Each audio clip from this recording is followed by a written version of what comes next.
জয় যিশু, জয় পিতা পরমেশ্বর। আজকে আমরা গীত সংগীতার 146 অধ্যায় 1 থেকে 10 পদ পড়ব।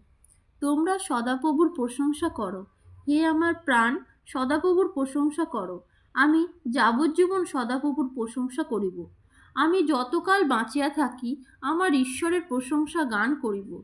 তোমরা নির্ভয় করিও না রাজন্যগণে বা মনুষ্য সন্তানে, যাহার নিকটে ত্রাণ নাই। তাহার শ্বাস নির্গত হয়, সেই নিজ মৃত্তিকায় প্রতিগমন করে, সেই দিনেই তাহার সংকল্প সকল নষ্ট হয়। ধন্য সেই যাহার সহায় যাকবের ঈশ্বর, যাহার আশাভূমি সদাপ্রভু তাহার ঈশ্বর।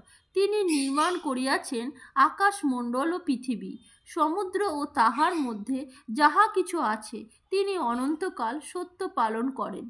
তিনি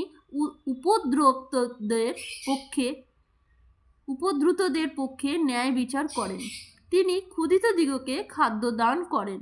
সদাপ্রভু বন্দীদিগকে মুক্ত করেন। সদাপ্রভু অন্ধদের চক্ষু খুলিয়া দেন। সদাপ্রভু অবনত দিগকে উত্থাপন করেন। সদাপ্রভু ধার্মিক দিগকে প্রেম করেন। সদাপ্রভু বিদেশীদের রক্ষাকারী। তিনি পিতৃহীন ও বিধবাকে সুস্থির রাখেন, কিন্তু দুষ্টগণের পথ বক্র করেন। সদাপ্রভু অনন্তকাল রাজত্ব করিবেন।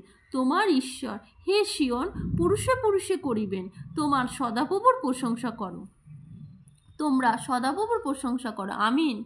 এই ভিডিওটি লাইক ও শেয়ার করুন। আর এই চ্যানেলে পরমেশ্বরের আরও বচন শোনার জন্য প্লিজ সাবস্ক্রাইব করুন। পরমেশ্বর আপনাদেরকে আশীষ দিবেন। আর কমেন্ট বক্সে আমেন লিখে রিসিভ করুন। জয় যিশু মসিহ। হালেলুয়া।